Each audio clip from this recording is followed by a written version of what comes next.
All right, so our next paper is examining a PCP intervention through the Krathwohl Taxonomy lens, and we present it here for a topic.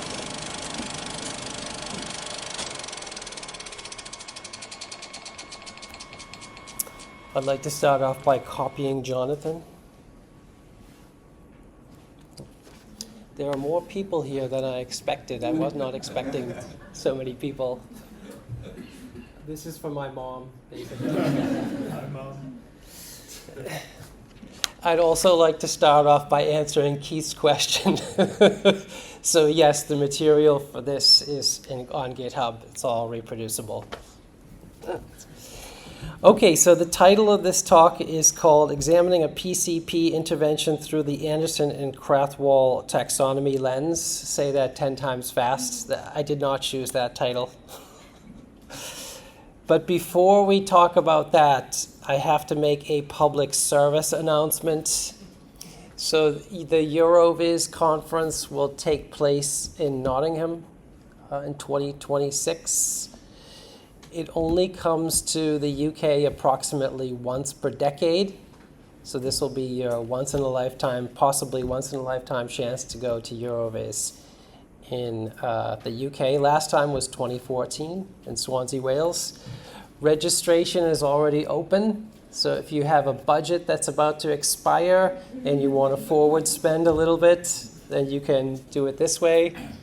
There will be axe throwing contests, archery contests, and if you attended EduVis 2014 and you attend 2026, you get a special prize. Yep. Okay, great. So I did not do most of the work here. I am just going to do my best to present somebody else's work, essentially, which is Chandana, the first author. So the idea behind this literacy test is it exploits Bloom's taxonomy. Has everybody heard of Bloom's taxonomy? It tries to divide the learning stages up into this different stages, right? From starting with the sort of the easiest thing to do, which is remember or recognize, understand, apply, analyze, evaluate, and create. So that's a classic learning model, let's say. But Bloom's taxonomy has been extended by Anderson and Krathwohl to include or to extend an understanding of how people think and learn. So it's another dimension that's added on to Bloom's taxonomy. So it turns into this kind of two-dimensional matrix.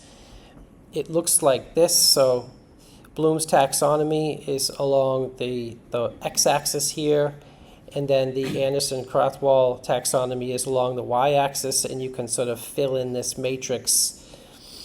So the extra dimensions are trying to study the knowledge that participants gain.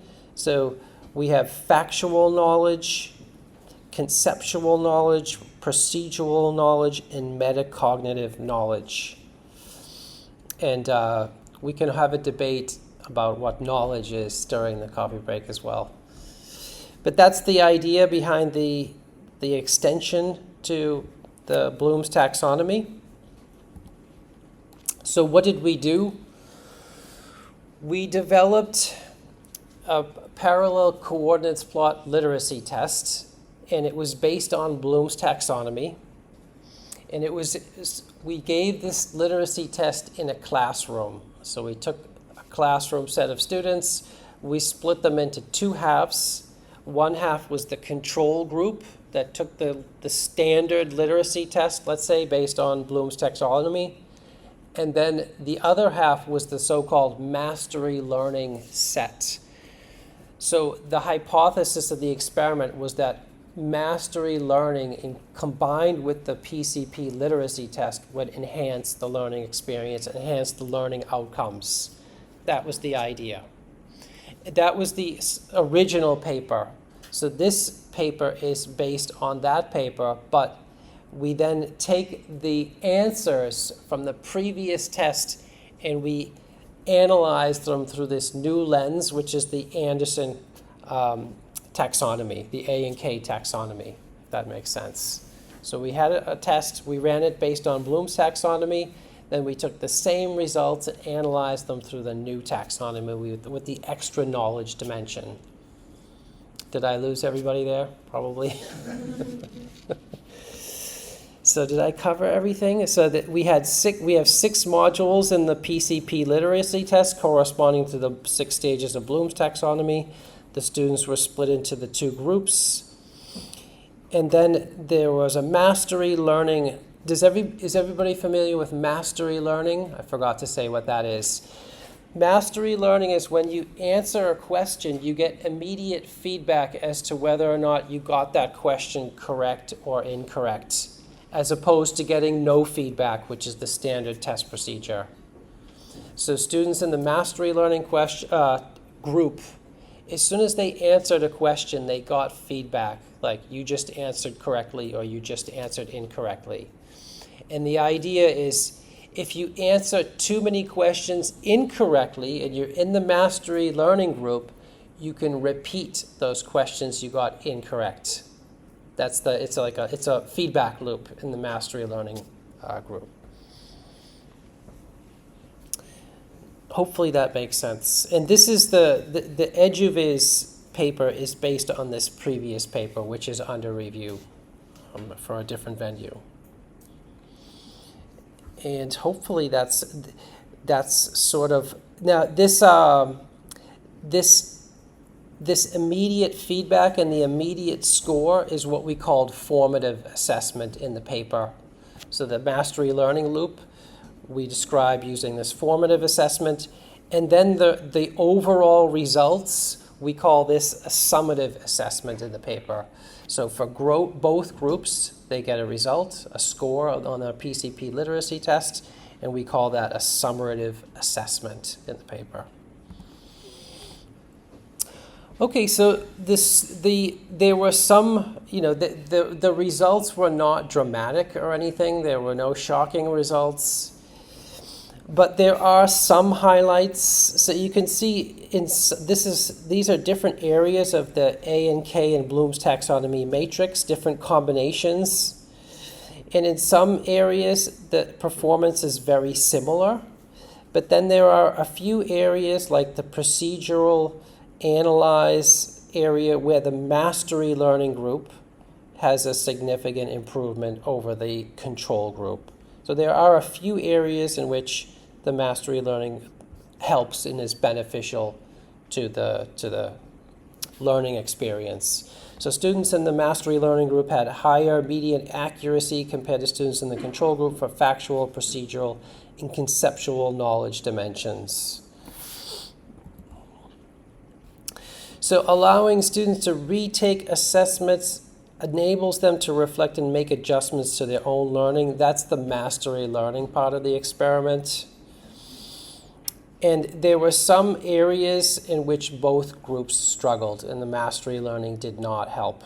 So for example, there were some procedures like tracing polylines across multiple axes in the PCP, there were members of both groups that they struggled.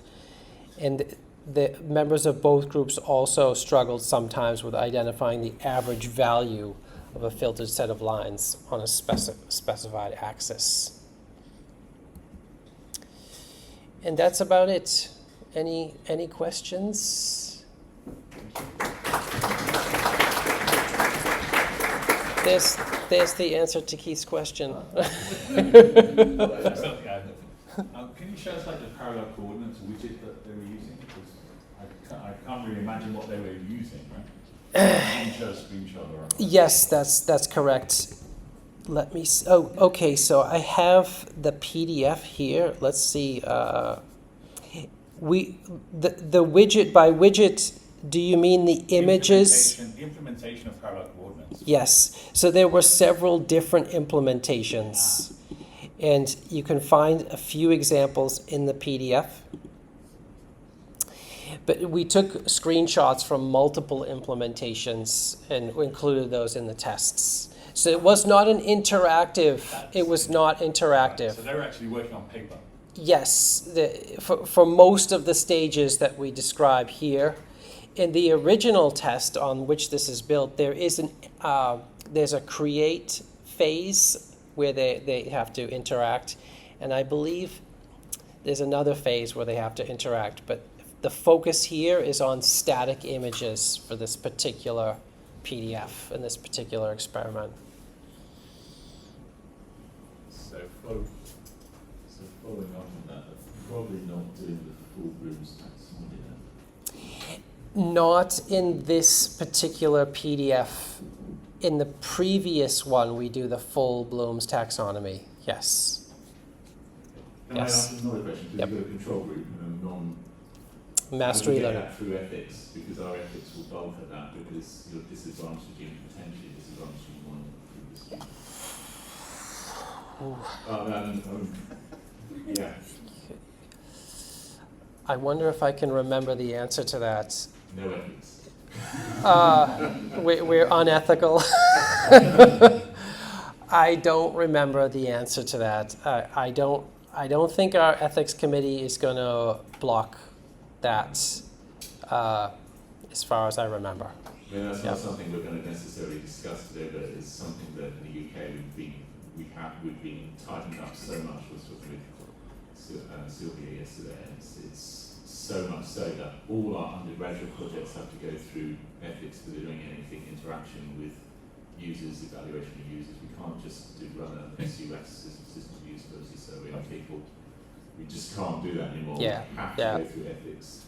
Yeah, the ethics requirements. Then. And have to get signed off. So these are challenging for us, because if you've got a control group, you're potentially disadvantaging one half of your class, and you have to find a way of maybe you swap them over, you do half your evaluation and then swap them over, so they're not going to be disadvantaged in the long term. Something like that. But yeah. So two thoughts. One is we didn't have to clear UK ethics because this test was not performed in the UK. It was performed in California and Turkey, actually.